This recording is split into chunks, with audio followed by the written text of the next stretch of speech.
All right. Hello, everyone. My name is Jimmy. I'm an alcoholic.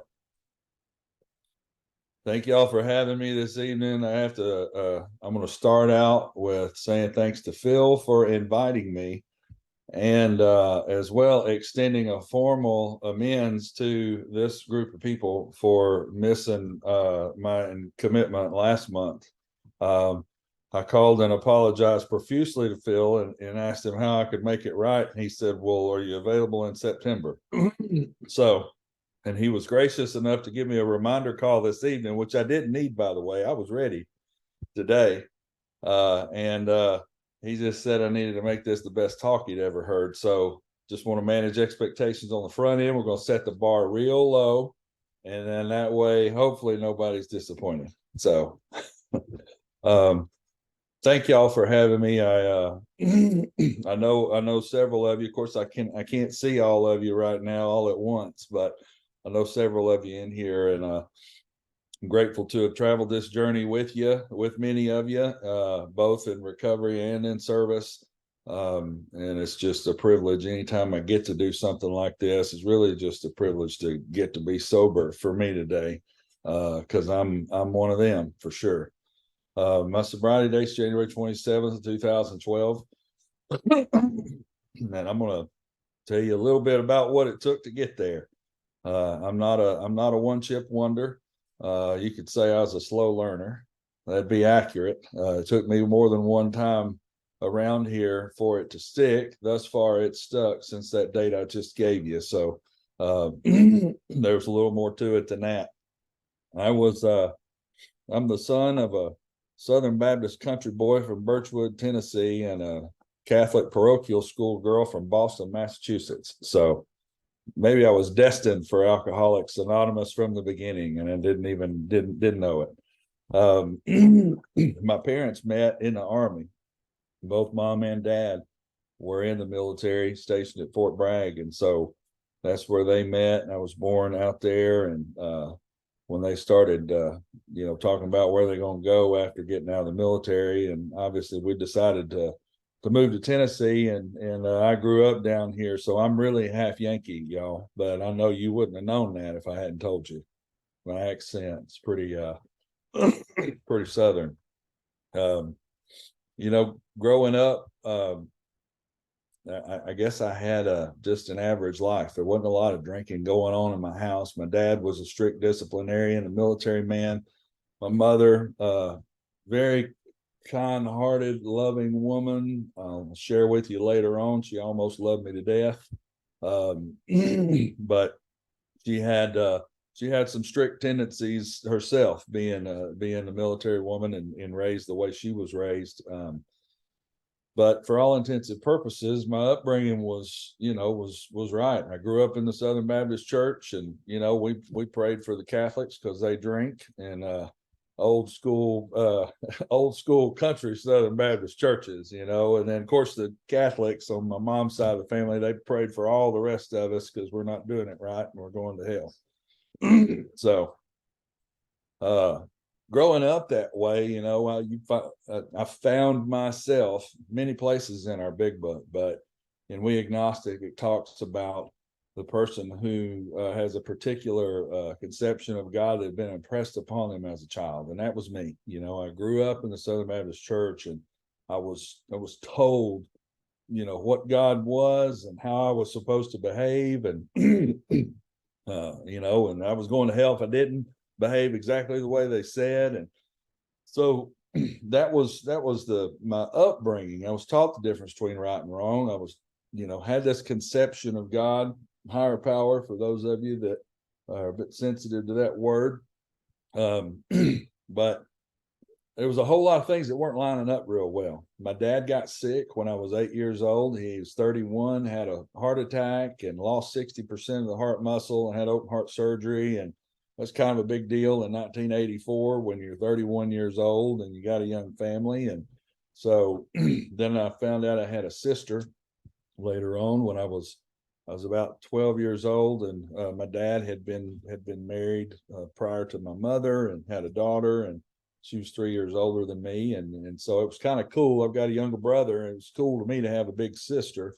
and we developed a relationship. And then about 3 years into that, I was 15 and she was 18, and she got shot and killed.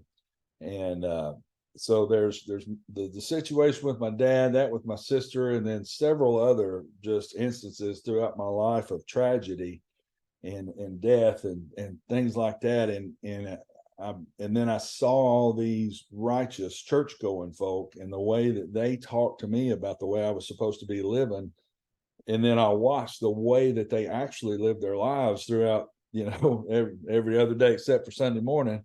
And things just didn't add up, and I started all of these things together combined with this thing that was deep seated way down inside of me. And it was this deep seated insecurity, this fear that I'm never going to quite measure up. I spent all of my life growing up just wanting to be good enough, and wanting my dad to be proud of me no matter what. He was the hardest man in the world to please, to me. And all of those things combined to I believe to kind of that primed the pump, if you will, for me to become an alcoholic. None of that stuff that I just shared with you, and plenty of other baggage, if you want to call it that, it comes with it, makes me an alcoholic. But it certainly set the stage and contributed to the state of mind that I was in when the opportunity presented itself for me to take some of that magic elixir that solved all my problems. The thing that makes me an alcoholic is primarily twofold. The first one is what Dr. Silkworth described as the phenomenon of craving. And the easiest way I've ever come up with for me to explain that is that when I drink alcohol, I get thirsty, y'all. I get real thirsty. I like sweet tea. I like coffee. I like water. I drink a Fresca every now and then. I like all kinds of beverages, but none of them makes me thirsty the way alcohol does. And when I take alcohol into my body, I can't just have one or two. Our book says that the great obsession of every abnormal drinker, right? This thing about wanting to control and enjoy. And I don't know about any of y'all, but I never could figure out how to put both of those things together at the same time. If I was controlling my drinking, which was rare, but in the rare occasion that I was controlling it, I wasn't really enjoying myself because I had to think about it real hard to control it. That required, deliberate effort to control my drinking. And if I was enjoying myself, which was usually the case, I wasn't thinking about controlling anything. I was succumbing to the thing that happens.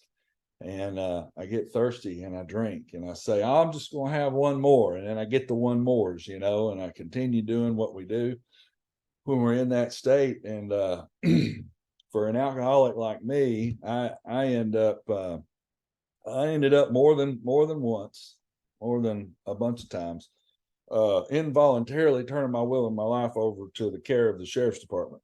And they grew fond, well, not so fond. I thought they were fond of fooling with me and arresting me, but it turns out they didn't like arresting me any more than I liked being arrested. It just so happened that my behavior when drinking, I ended up putting myself in situations where that was what happened. And I cleaned out a few ditches, for the county. I thought they should have thanked me for doing that. They didn't see it the same way I did. So when that kind of stuff happens, then I've got these consequences, right? I start drinking, I overshoot the mark, stuff happens. There's consequences associated with the stuff that happens. And then I end up making a plan. I'm going to do something different. From here forward, I'm going to do something different. And it's a good plan. And if you put me on a polygraph in that moment, I'd have passed that booger. I guarantee you. It was a rock solid plan. And it included not drinking, and it included not driving. And then as the weight of the consequences started to lift a bit, I thought it wise to revise the plan. because maybe we, over just exaggerated, maybe we'd overreacted a little bit, I mean, don't drink ever anymore. Well, that seems a bit extreme. And, to don't drink and don't drive. Well, I mean, at all. Cause I mean, I could drink, a 12 pack and drive just fine. It's usually when I started, drinking too much of the beer and adding the liquor to it, and then you drive on those certain roads at that certain time of the night that the cops like to sit on. And y'all can kind of see where this is going. All of this crazy thinking that would get spinning around, and I would revise the plan all the way back to where I was when I got locked up in the first place. And that was that there was no plan at all. Alcohol was my master. It had a hold of me. And once that happened, I was done. And so there's the second part, right? The first part is that when I drink alcohol, I get thirsty. The second part is that I get thirsty and I drink too much and terrible stuff happens. And there's all kinds of consequences. And all of that in and of itself should be enough to be like, hey man, maybe you ought not drink. Maybe you ought to really do something different. But then the mental obsession gets a hold of me. And I'm like, oh, come on now. You can have just one, or you can change your brand, or maybe you change your environment. Maybe you go hang out with different people. Maybe ad infinitum, I try to do something different. But it always included me drinking just one again. And it started there. And rinse and repeat. And this would be a pattern that would develop. And it happened pretty much from the start. And it just continued. And that, for me, that was the insanity. There's no other, there's probably plenty of words for it, but that's the best one I can think of, is just the utter insanity of taking the first drink, drinking more than I intended to, experiencing the consequences of my drinking, which were more often severe than not, believing that I needed to not drink anymore. And I'd have passed a lie detector telling you I wasn't going to. And then I changed my mind and do it again and repeat.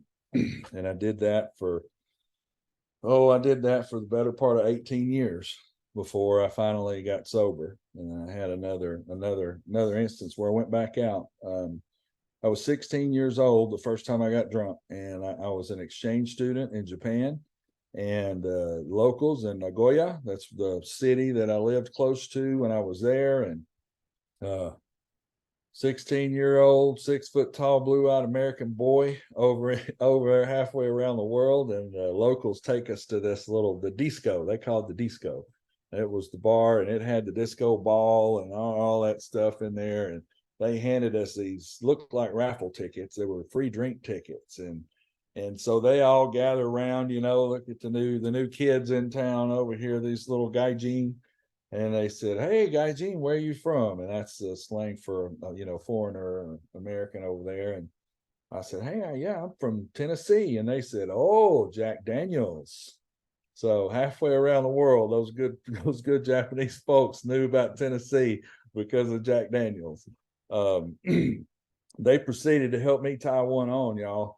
And you remember that deep-seated insecurity, that nagging feeling deep down inside of me, that fear that just told me I wasn't never going to amount to nothing, that I wasn't never going to measure up, that I'd never, ever be good enough?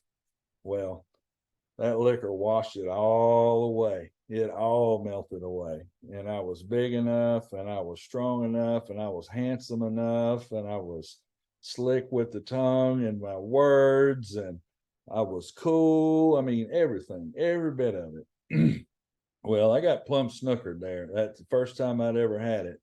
And I walked out the doors in that little bar disco in Nagoya into the center of the plaza. And the good Japanese people are very fond of bright neon lights all over the place, and a game called pachinko.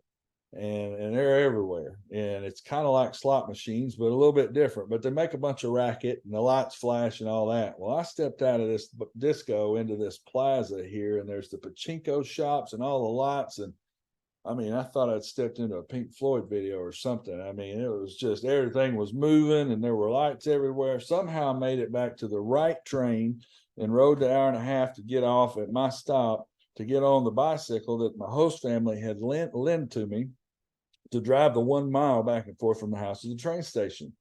Managed to get on my bicycle and I'm trucking it down the road. And if you're ever over in Japan and you see a sign that's shaped like and colored like a yield sign, it means the same thing over there as it does over here. And I didn't abide by that. And I ended up pedaling right out into an intersection and got hit by a car on the bicycle, drunker than a bicycle, knocked over in the ditch. The poor little Japanese woman was scared plumb to death. And it's probably a good thing that I was drunk because I ended up, I could have been hurt a whole lot worse. The bicycle took the brunt of everything. And so it wasn't able to be ridden. I apologized profusely to this little old lady who I'd run out in front of, and I proceed to push this raggedy, mangled bicycle home. And I get home, and this host family is hysterical. Here's this 16-year-old child that they're supposed to be caring for, who comes in just completely snookered drunk and a mangled bicycle and a few scrapes and bruises. Needless to say, there was a little bit of fussing going on, and I didn't understand what they were saying because I didn't speak Japanese, and well, not that well. They were talking way too fast for me at that moment, and I couldn't have comprehended it anyway. The alcohol was interfering with my ability to translate. We'll just put it that way. So I go crawling up into my little loft up there, and I ended up wetting all over myself in the middle of the night. And I woke up the next morning just, I mean, my head pounding, terrible hangover. I don't know what all kind of alcohol they fed me at that place. But one of the first thoughts that crossed my mind after I came to my senses was, man, that was awesome. It was how in the world I could think getting hit by a car, wetting all over myself from being too inebriated to get up, and having that bad of a hangover and a headache and my head throbbing, and think, man, that was awesome. You know, I guess only an alcoholic would say something like that. But I sure did, and I remembered it. But I came back home, and when I came back home, I had to get back on the straight and narrow. So what happened in Japan, it's got to stay in Japan. So I do, and I was in ROTC in high school, and that was going to be my career path. I got a long history of military service in my family on both sides, and that was my dream. It's what I wanted to do, and I was in JROTC in high school and ended up being a battalion commander my senior year, and I wanted to go to West Point. And I had 3 congressional letters of nomination ready to go. And the last step in that process was a DOD medical exam. So I am working at a hardware store, and the boys called me out on the back loading dock on Sunday. We're getting ready to close the store, and they fired up a doobie and started passing it around. You know, the only thing I knew about drugs at that point in time in my life at 17 years old was that Nancy Reagan said, just say no. That was it. I had never been around it, never heard of it. I mean, I'd heard of it, but I'd never been around it. I mean, I was on the SSS, the Student Staying Straight Council in school and all. Well, I didn't, in that moment of weakness, I partook. Totally naive, had no idea. That next Monday morning, the following morning, I went down to the hospital for that DOD medical exam. And I chummed it up with that nurse down there and told her about all my big plans and what I was going to do as a career military man and everything.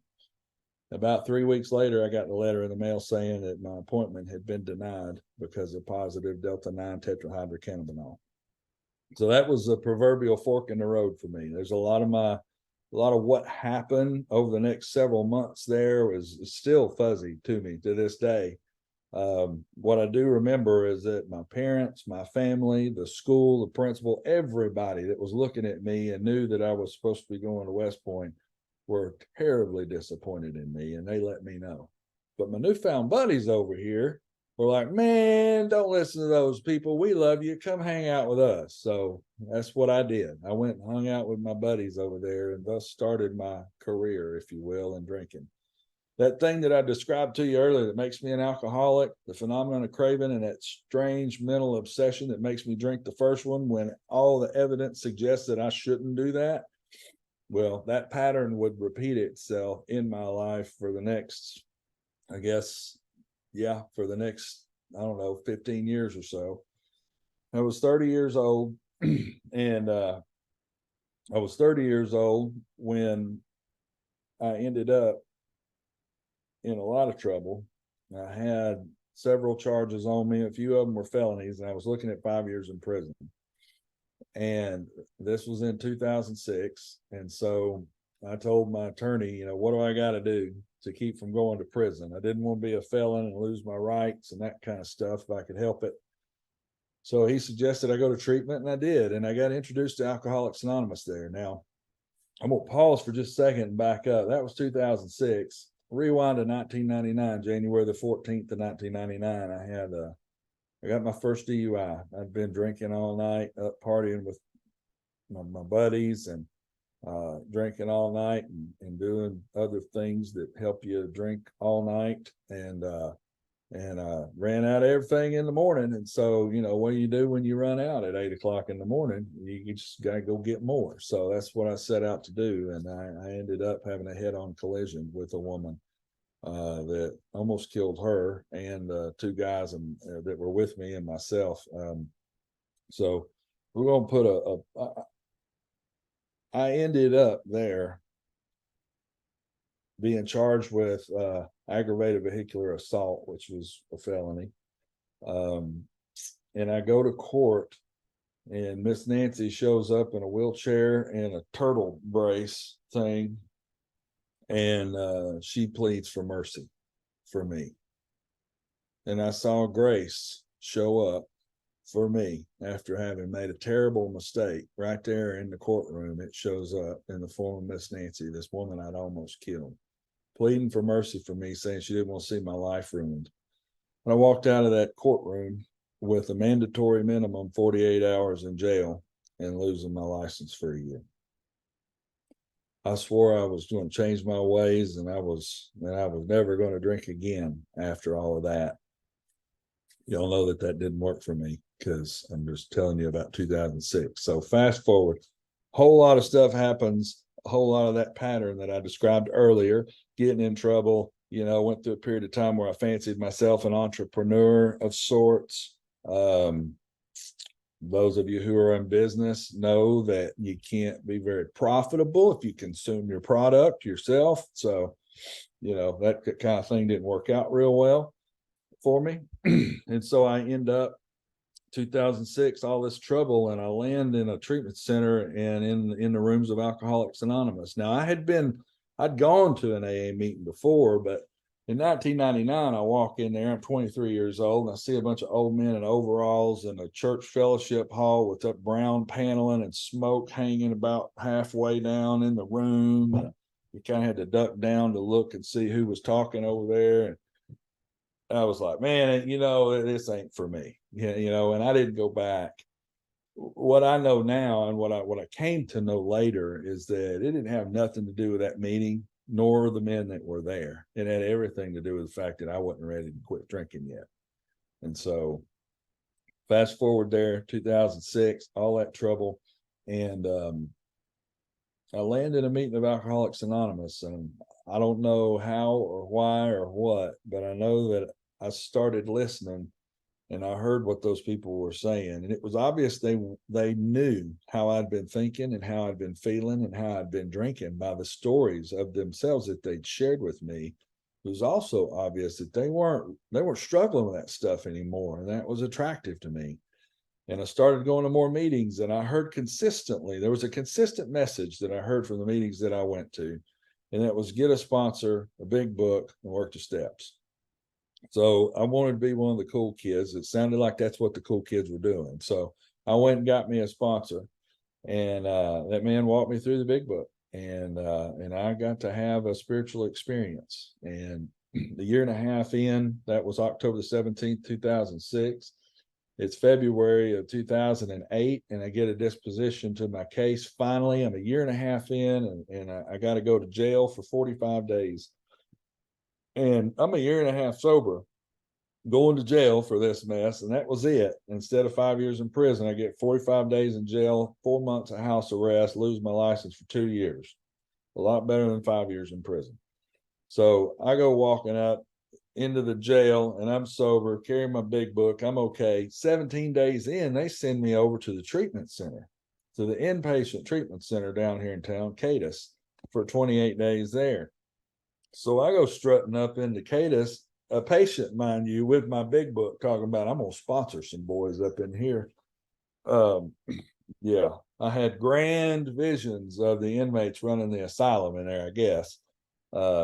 Anyhow, I was quite full of myself at that time, and it would come to pass that some of the warnings that were offered by my sponsor and some other mentors that I'd had, I should have heeded. I got out of there, and things went all right, and I went back to work. My job, kept my spot for me, and I mean, I was fortunate. I was really blessed to come away from that and to be in the position that I was in, making more money than I'd ever made. And I, felt like I was trusted and counted on and important. And well, I mean, eventually I got so dadgum important and so busy that I just didn't have time to call my sponsor. He was a pretty busy guy, and I didn't want to bother him, and our schedules just weren't really lining up real good anymore. And I was working so daggum much. The times that meetings were being held, I was working, and there just wasn't a real convenient time for me to be able to get to a meeting, because I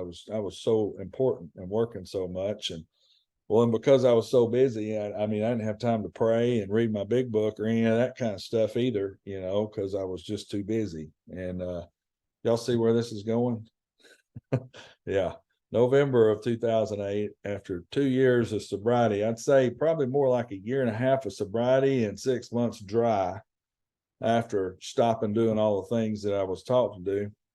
And I end up being the groomsman at my boss's wedding. And those boys are all in it. They all know I don't drink. All of them know that I don't drink. And they're pouring shots of Crown Royal for the groomsmen and the groom and all. And they pour some ginger ale for me. And I thought, oh, ain't that sweet? They're going to take care of me. And I reach out and grab a hold of one of those shots of Crown Royal. And every one of them looks at me almost in unison. It was as though it may have been choreographed. They all look at me in unison. And are, what are you doing? And I said, guys, don't overreact. This ain't for me. This is for him. This is his big day. And I tossed back that shot of liquor. And that stuff went down my gullet and hit my belly, and a heat wave set off and went all the way out to my daggum, to the end of the hair on the top of my head and out my toenails. All over my whole body, I felt it, and it was a whoo. And then I go out to this wedding. Well, listen here, I was only going to take the one. That wasn't for me. That was for him. And I was going to prove it by being the designated driver and not drinking another drop that night. And I succeeded in not drinking another drop that night. And that was the most miserable wedding I've ever been to in my entire life, because the only thing I could think about for the rest of the evening was the fact that I took that one drink and I wasn't going to drink anymore. That should have been another clue, right? That maybe I'm an alcoholic, because here I am again, obsessing over having one shot of liquor. Well, y'all know where that goes. I'm driving home and I see the store, and this sign is almost like a lighthouse on dark, stormy seas. It was a big sign right on the side of the road at the gas station. Big pictures, sweat dripping off the outside of them. 2 for $2.22, 24-ounce ice house.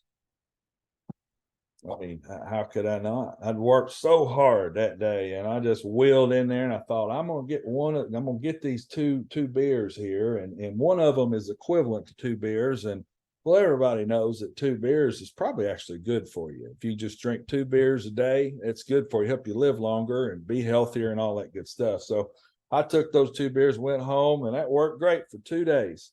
I drank that first one, managed to not drink the other one the first night, drank it the second night, and on the third day, Well, they had a 6-pack of tall boys that was a little bit better deal than the 2 for $222.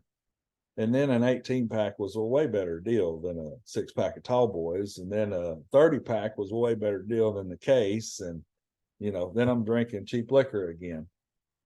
The spiral, here it goes. Here I go again. It was 39 months, 3 years and 3 months that I got exactly what I needed to this day. I ended up not getting any more legal trouble, but I've never felt more empty and bankrupt in my soul than I did on January the 25th of 2012 when I gave up. Now, I told you my sobriety date's January the 27th, 2012, and that's for good reason. I surrendered, if you will. I gave up on the 25th, but I had developed a pretty bad condition with the alcohol and the opiates that I started taking to deal with the pain in my liver when I was drink. I'd get these real sharp pains in my side, so I started taking the painkillers to kill the pain so I could drink more. And so when I gave up, I nursed till they had a bed for me at a detox facility, treatment center on the 27th, which was a Friday. I nursed the withdrawals with liquor for those couple days. And so January 27th was my day. And I mean, I showed up the classic case, like, don't give that guy a full cup of coffee. He'll be all over everybody. I was shaking like a leaf. And, I went into that treatment facility, and it wasn't the first time. It was the fourth time I'd been to some kind of treatment facility.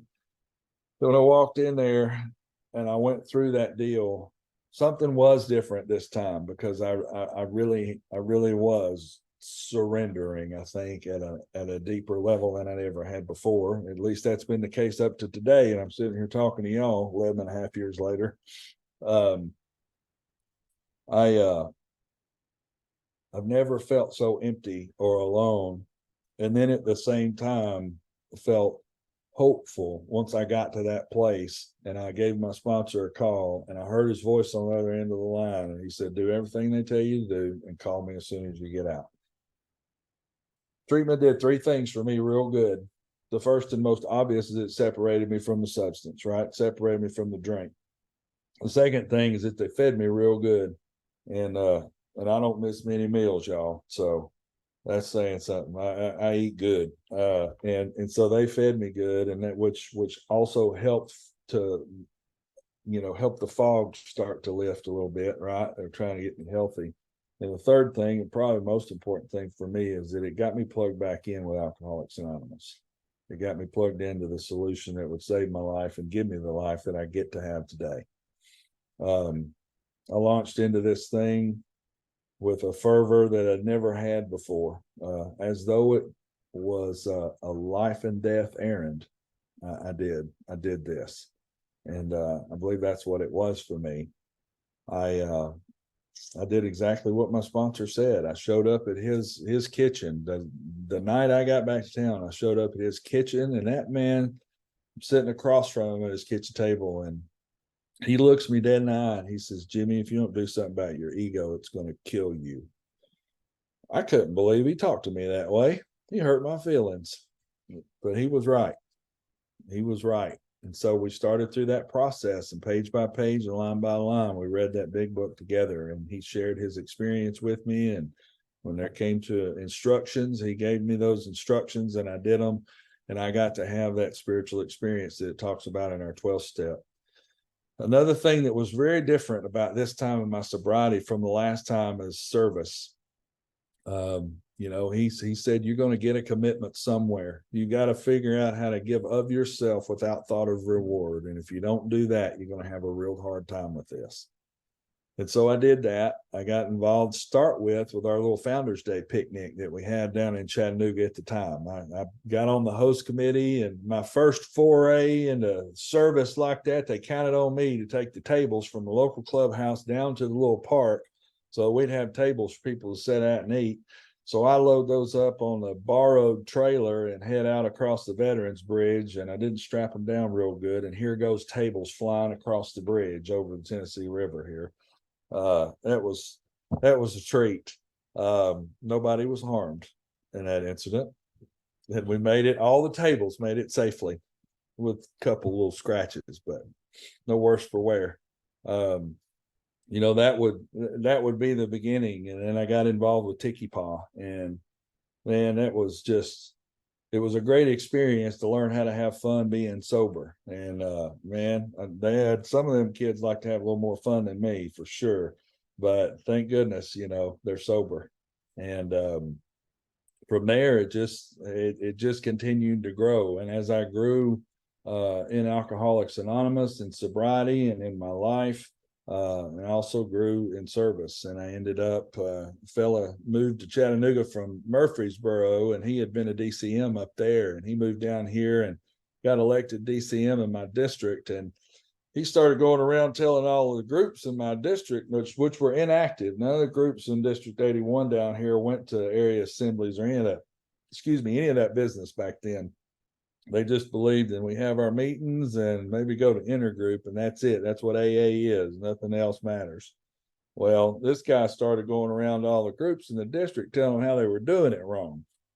Y'all can imagine how that went over, right? Real good. He didn't win a lot of friends and influence a lot of people that time, but he did influence me, because I thought, I got to go to these district meetings, keep an eye on this joker, because he's over here trying to bully my home group, and I'm not going to let that happen.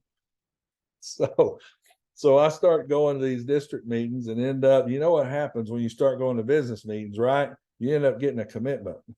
You get a job. So that's what I ended up with, was a job. And that would take me on through, you know, getting the opportunity to be the GSR of my home group, and then the DCM, and then I was elected to be the secretary in Area 64. And then the chairperson, and now I have the privilege of serving as an alternate delegate for Area 64, which that'll end here at the end of this year. And I can tell you that, you know, my my motives for going and learning about the traditions and the concepts weren't the purest. Right. I had these people who had been sober longer than me. They'd been in service longer than me. And they talked about these traditions and concepts in such an authoritative way. And I just didn't know any better. And my sponsor at the time, I said, I was really struggling with all this stuff. These people are telling me these things, and something just doesn't sound right, but I don't know enough to be able to say anything about it. And he strongly encouraged me. He wouldn't give me the answers. He strongly encouraged me to go to the literature and read it and find out what it means for myself. And so that's what I did. I started reading AA Comes of Age, Language of the Heart, the AA Service Manual, 12 Concepts for World Service, and the 12 and 12 in the Big Book. And those 5, along with the AA group pamphlet, were like that 6 pieces of literature were like the very foundation of my education in general service and Alcoholics Anonymous. And I can tell you that while service didn't get me or keep me sober, it has enriched my sobriety in ways that I could have never imagined. I wouldn't get to enjoy the professional career that I have now were it not for service and Alcoholics Anonymous. I mean, I learned how to play with people that I don't necessarily like, right? And some of them, you know, I do a pretty decent job of getting along with anybody, but that don't mean I like everybody. And to be quite honest with you, we can be some difficult people to deal with sometimes. You know what I'm saying? I mean, I'm getting a couple of head nods. Are there some of you out there that are so good that you're never difficult to deal with?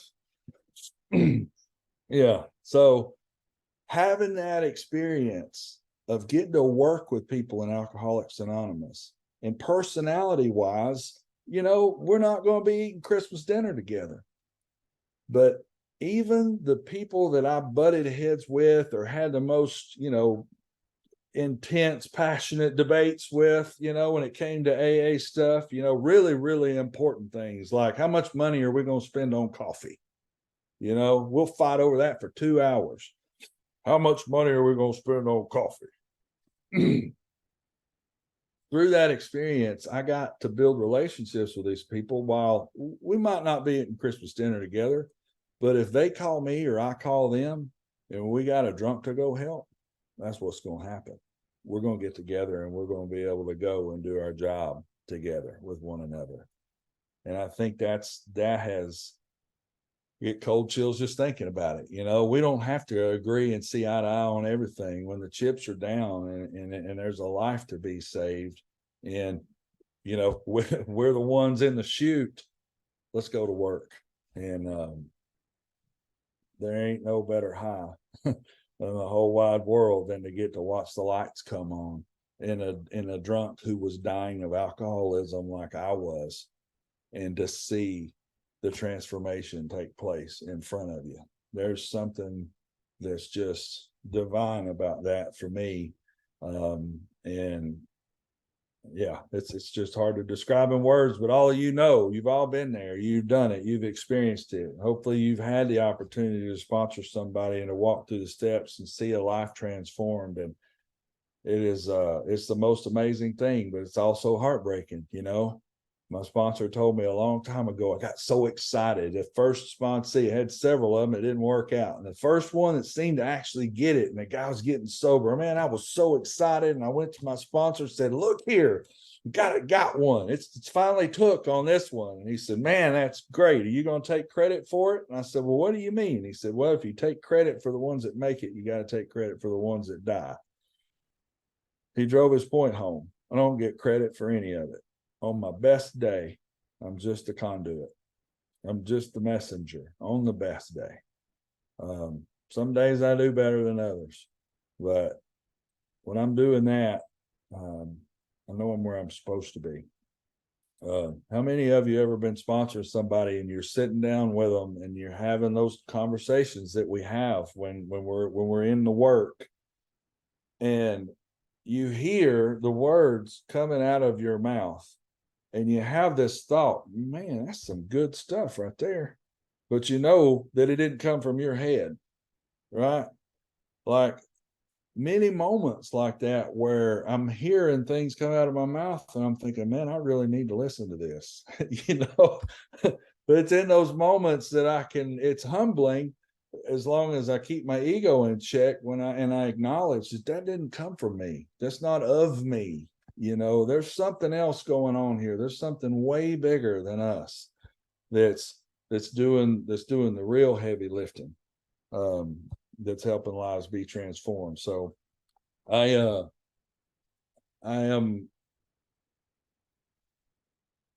beyond blessed. I got to walk through my daughter ended up, my ex-wife and I have two children, and we were divorced, and my daughter was staying primarily with her, and she thought it was a good idea for my 15-year-old daughter to have a 19-year-old boyfriend. I objected to that, didn't think it was the greatest idea in the world, but I didn't have a whole lot of say so at the time.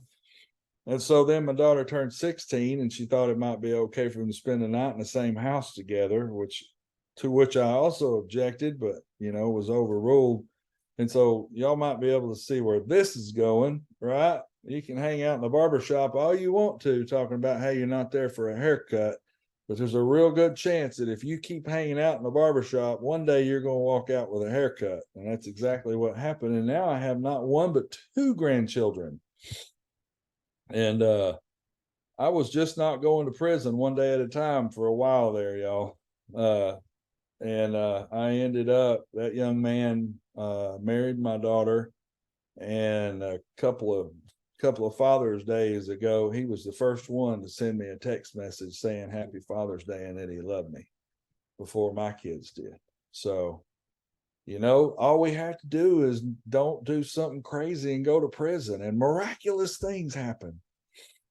I was in a men's meeting.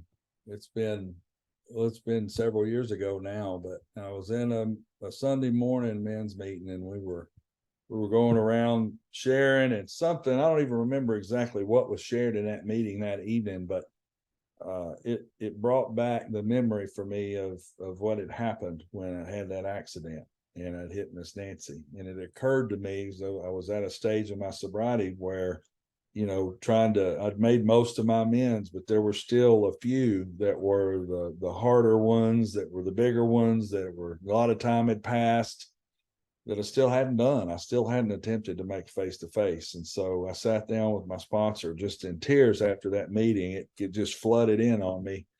And he helped me. He said, write an honest letter. We talked about it. I did that. And I wrote an honest letter, and we had some other connections to people that he knew that got me the address. And I sent that off. And I was at Tiki Paw on 2014. I'm at Tiki Paw, and I'm on the host committee. So we're running crazy down here at the Chattanooga Choo Choo, and there's about 500 young people running around down there. It's a madhouse, and my phone rings, and I'm picking it up thinking, oh gosh, what's happened now? And it's Miss Nancy on the other end of the line there. And she said she'd gotten my letter and that she would love to meet with me. So we arranged it, and I went and met Miss Nancy that next Tuesday, and I got to sit down and have a long conversation with the woman that I'd almost killed, who was never able to work again after that accident. And she got to share with me photographs of the accident, cards and letters that we'd exchanged that many years ago. See pictures of her family, her children, and her grandchildren that almost didn't get to enjoy growing up with her. And when the time was appropriate, I asked Miss Nancy, is there anything? I mean, I don't know how I could ever make right the harm that I've caused, but if there was ever anything that I could do, please let me. And Miss Nancy looked at me and said, you continue to help those people that struggle the way you did. God's called you to this, and that's what you can do for me. And so I have kept that promise up until today. And I have a feeling that if I keep doing what y'all have taught me to do about how to stay sober in Alcoholics Anonymous and continuing to carry this message, that I got a real good shot of being able to keep that promise.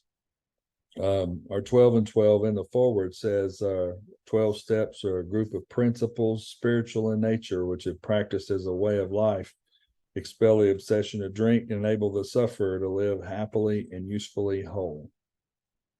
And when I sat back and think about that, happily and usefully whole was all I ever wanted out of life. And it wasn't until I got here to Alcoholics Anonymous and y'all gave it to me that I knew I could have it. And that's it for me, y'all. Thanks for having me this evening.